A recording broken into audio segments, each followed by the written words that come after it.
Good afternoon, baseball fans, and welcome back to Extra Innings. I am your host, William Suttle, and I'm here with Cody Orr. Cody Orr is from Rossford, Ohio. He went to Tiffin University and was a free agent signing of the Houston Astros, and he spent 2 seasons with the Asheville Taurus and the Fayetteville Woodpeckers. How you doing today, man? Doing good, man. How are you? I appreciate you having me. Doing pretty well. Glad to have you on. First time on the podcast, and last time we talked to Tyler Worrell. He went to Tiffin as well. Another Tiffin grad. It's nice to get those small schools in Ohio represented. All the time you don't see the small schools represented very well, and I'm glad to have you on here. So to kick off, from Rossford, Ohio, went to Rossford High School. Can you kind of explain, your development there to make you such a multifaceted athlete? Because you were an excellent hitter and an excellent pitcher. Yeah. Well, I had three different coaching staffs going through high school, and I think you're able to take one from each one. Actually, my freshman year I was on JV.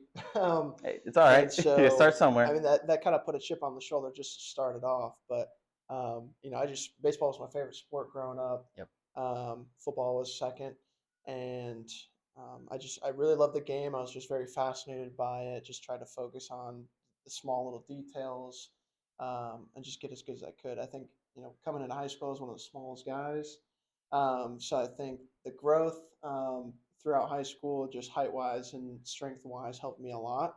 But it still wasn't, in tune with the body. And so, as I got older, just continually, got better. So, um, pitching wise was not something I was coached a whole lot in high school. So it's just more of I guess, a natural kind of thing at first, and then. And I think too, with the whole pitching aspect, for somebody like that who wasn't grown up to be bred a pitcher, at the end of the day, if you just throw strikes and that's all that counts. Who cares if you can strike 9 people out? Like if you strike one guy out, but yet everything's a grounder and a pop fly, like at the end of the day, who cares what you're throwing? Yep. I was a big contact pitcher for sure. Hey, I mean that's the crazy thing is you see so many young kids today. They want to throw the curveball, the sinker, all this crazy stuff. But at the end of the day, it's like just throw the ball over the plate. If they hit it, great, good for you. We'll get you out. Mm-hmm. So I mean, and at least you were able to develop that way and be the contact hitter. Because I mean, like I said, I know probably many kids today who are like, oh my gosh, if I don't strike out 8, like I suck. Yeah, my life is over. And then moving on to Tiffin.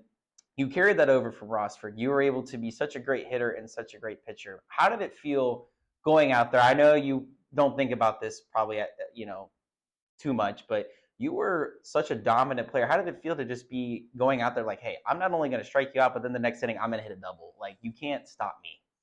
Yeah, it felt great, and honestly, pitching became one of my favorite parts of the game. But I think it helped me a lot in the box because I understood what the pitchers were trying to do at that level. Um, a lot in college is pitch outside, with the fastball, and then start high, come with the curveball, things like that. So understanding how to pitch to a college player allowed me to hit a lot better. So I knew exactly what I was looking for. I knew the sequences that they were trying to do. So definitely up my game, jumping from that freshman year to sophomore year. So And knowing the zone too, because you get to see it from a different angle. You get to see it from both sides. So something that might be a little outside, you might be more willing to leave alone because you're like, oh, wait a minute, that was a ball a few innings ago. So, it's almost like a cheat code. Since you're able to do both so successfully, you're like, I have a one up on you. Yeah, Yeah, when I got to pitch and hit in the same game, it's like I know exactly what the umpire is going to give me and what I can take on the plate. So. And and on the opposite too, if that was a ball earlier and he calls it a strike, you can just look at it and be like, I threw that exact pitch 5 minutes ago. What happened? Yeah.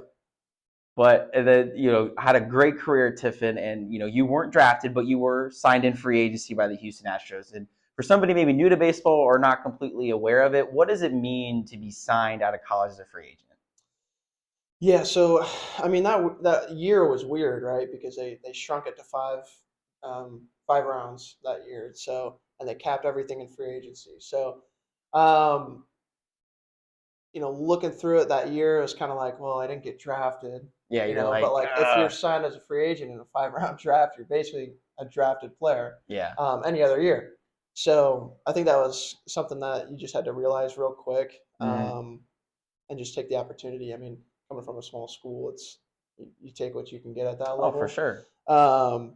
and I talked to my agent about it. I thought about going back for a split second, and I mean, you got to think about the age, how the age plays into it too, um, things like that. So we just felt like it was the best option at the time, and just go take your shot. So Yeah. So was Houston the only prospect out there for you, or were you fielding other calls, or whether it's just like, hey, the Astros were the first one, they gave me this beautiful deal, and I'm like, I got to jump on this. so they were the only ones that called me that year. Okay. The Texas Rangers were big on me. Um, Leading up to that season before it got canceled.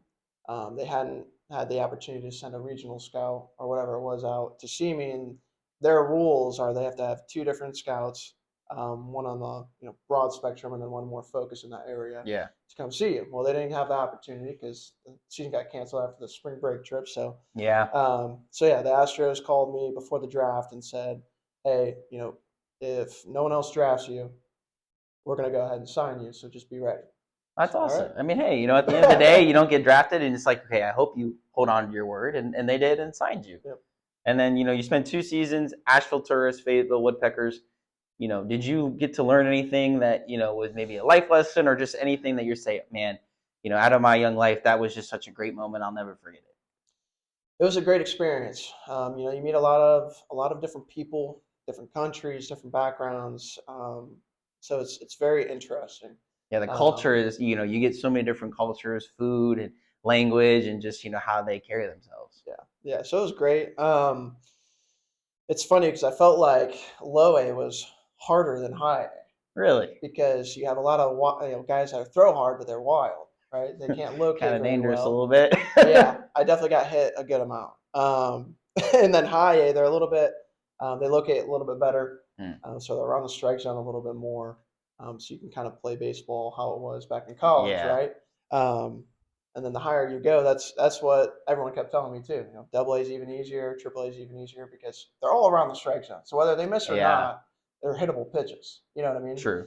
But at those lower levels, they're a little bit more wild. So you have to be very, very disciplined. And um, I think that's why I think everybody that comes in, whether they're from Vanderbilt, Ole Miss, small schools, whatever, they all have to start at that level because, quite frankly, those are said to be some of the harder levels to play at. It kind of Once, weeds out. yeah, once you get up to Double A, then it's a little bit easier in terms of around the zone, but Yeah. um, stuff's still gross. So Yeah, no, I mean, some of the pitches that people are throwing these days is just ridiculous. Mhm. And then, so now currently you are an assistant at Dublin Kaufman. Mhm. You took all those years at Tiffin, your 2 years in the Houston Nationals organization. How are you able to then translate that to your kids now to be like, hey, I have some experiences that not a lot of coaches have that I can share with you? Well, something that I did while I was playing was understand why I'm doing everything that I'm doing. Hmm. And I think some players might not ask all those questions. They just kind of do it to get themselves better, of course, but to please coaches as well, whatever it might be. Yeah. Um, some of it works, some of it doesn't. You try something different, whatever. Um, I really tried to understand what I was doing, why I was doing it, why it's supposed to work this way, and how it's going to translate to a game, right? Because baseball is very much a chess match. Everything's articulated in a specific way. You're going out there and you're always trying to make that next move. And why are you making that next move? Yeah.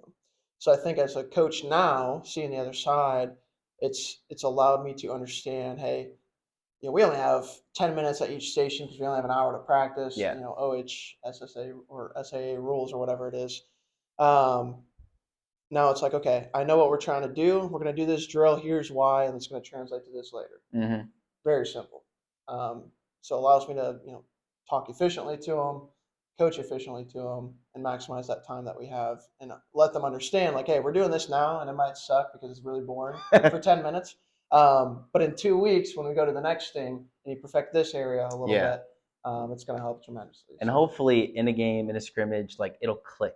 yeah, It'll be one of those things that they'll do it and they're like, oh my gosh, like, it's, I think I've used this reference before. It's like the Karate Kid. yeah. Wax on, wax off. You're just like, why am I doing this? And you're like, oh, okay, that's why I'm doing it. That makes sense. Yeah, yeah. So some of them end up grasping it. Some of them not so much. But you just got to continue to work and being able to take this into August of next year to the fall, and continue to work is only going to help them. So I'm excited for it. I Yeah, got thrown into this, a month and a half before the season, but I think we made some good strides in that time. So I'm good. excited for what we see this year. And hopefully there is growth with you and the team in the years to come where you can start to see it build and build, and it's it's more of a routine. It's not like we have to go through this drill so many times. The kids, it's just the younger ones gravitate to what the older kids are doing, and it just flows so Yep. nicely in a season after season. Yep. The next couple seasons are going to be interesting because we're a very senior heavy team this Mm. year. And so next year, there's going to be a lot of spots open, a lot of competition. So I'm excited to see what they do We'll see if they're as paying well. attention or not. Yeah, I hope so. And then finally, before we let you go, just what can you say to somebody who might be watching this, small town kid, small town college that still wants to play professionally because you're an example of somebody who's able to do it? What would you tell them? It could be the same thing you're telling your high school kids, doing the drills for the reason why, or it could be for something else to say, hey, you got to keep on the grind because it can actually happen one day. Yeah. Practices, the drills, everything that you're doing practice wise. I mean, you have to enjoy it, but it's got to be intentful every single time. What I keep telling my kids right now is, every single day you might get 50, 60 reps, right? We do that 7 days a week.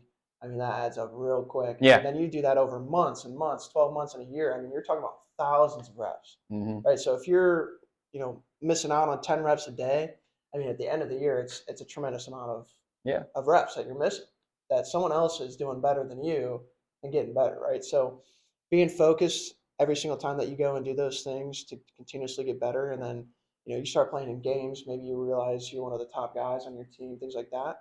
Then it's not so much competing with the guy next to you. Then it's competing with yourself, right? Hmm.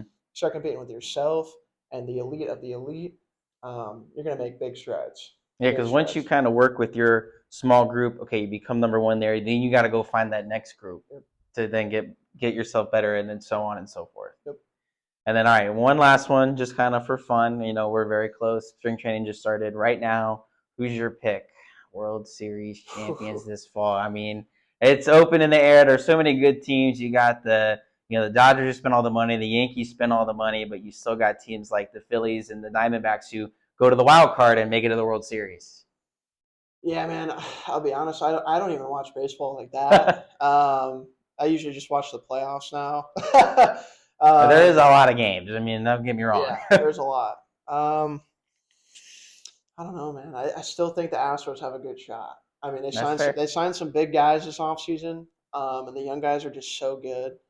I mean, they were one game away Yep. last year, so I think they can come back this year. No. I'm gonna choose them again. Hey man, I'm a Cubs fan and I want to say the Cubs, but that team in the NL Central, those Reds are going to be sneaky this year. Those young kids, if they do what they're supposed to do, sky's the limit for them. Yeah, no, they're a good team. I'm curious to see what the Dodgers do. I mean, a lot of big names don't mean a great team. Still does, So yeah, still a great we'll team. see. Got to translate on the field. Yep. But awesome. Well, Cody, thank you so much for your time today. We really appreciate it, and best of luck, man. No, appreciate it. Appreciate it, guys. Have a good one.